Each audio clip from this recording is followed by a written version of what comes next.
Assalamualaikum warahmatullahi wabarakatuh. Salam sejahtera untuk kita semua. Perkenalkan, nama saya Calvin Adam, kelas manajemen 6B, program studi S1 manajemen. Pada video kali ini saya akan menjelaskan tentang akhlak dalam keluarga, mulai dari urgensi keluarga dalam hidup manusia. Yang kedua, akhlak suami istri. Yang ketiga, akhlak orang tua terhadap anak. Keempat, akhlak anak terhadap orang tua. Yang kelima, membangun keluarga sakinah. Dan yang keenam, larangan kekerasan dalam rumah tangga. Yang pertama, kita akan membahas tentang urgensi keluarga dalam hidup manusia.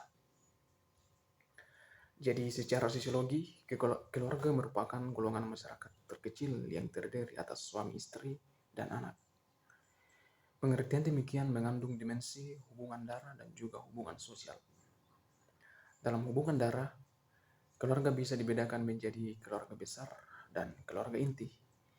Sedangkan dalam dimensi sosial, keluarga merupakan suatu kesatuan sosial yang diikat oleh saling berhubungan atau interaksi dan saling mempengaruhi, sekalipun antara satu dengan yang lainnya tidak terdapat hubungan darah.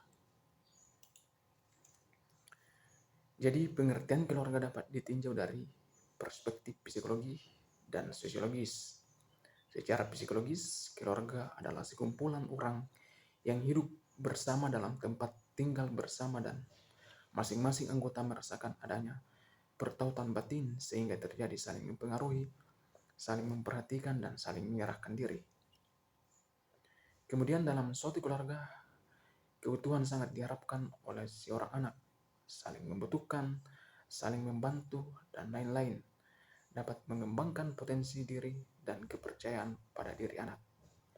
Dengan demikian, diharapkan upaya orang tua untuk membantu anak menginternalisasi nilai-nilai moral dapat terwujud dengan baik. Sehingga kita dapat simpulkan bahwa lingkungan keluarga sangat menentukan berhasil tidaknya proses pendidikan, sebab disinilah anak pertama kali menerima sejumlah nilai pendidikan.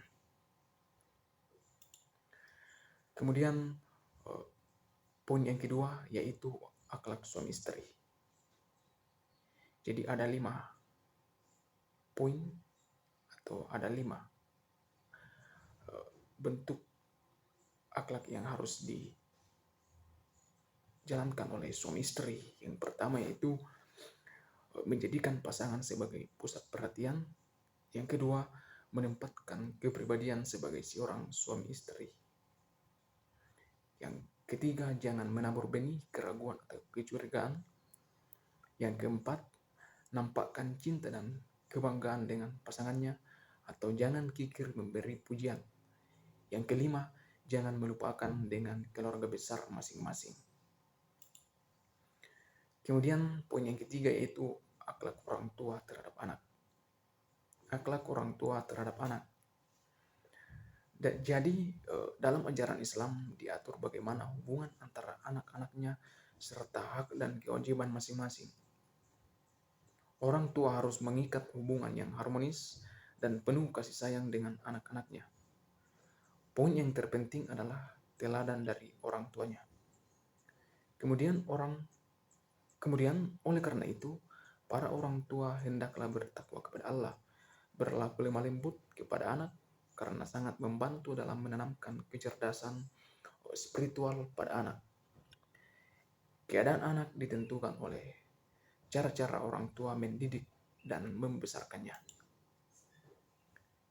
Jadi di sini ada beberapa langkah yang dapat dilaksanakan oleh orang tua dalam peranannya mendidik anaknya sebagai berikut. Yang pertama, orang tua sebagai panutan.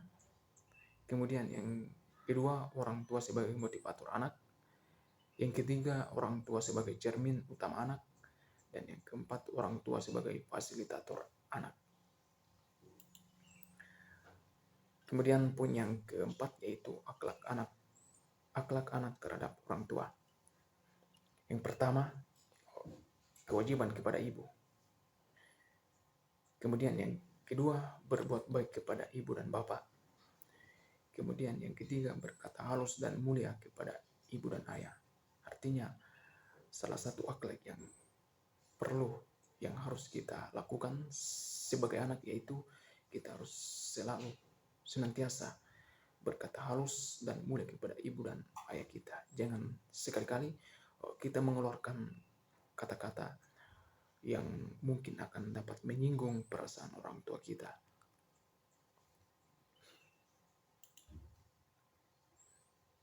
Kemudian poin yang kelima yaitu membangun keluarga sakinah. Ada beberapa cara yang harus, atau ada beberapa poin yang perlu kita lakukan dalam membangun keluarga sakinah. Yang pertama yaitu menanamkan nilai-nilai akidah dalam keluarga agar senantiasa taat dalam memahami agama. Yang kedua, memberikan contoh tentang akhlak yang terpuji, khususnya dari orang tua ke anak-anak mereka. Bagi keluarga sakinah, akhlak terpuji ini merupakan dasar penting untuk menjadi contoh bagi keluarga yang lain.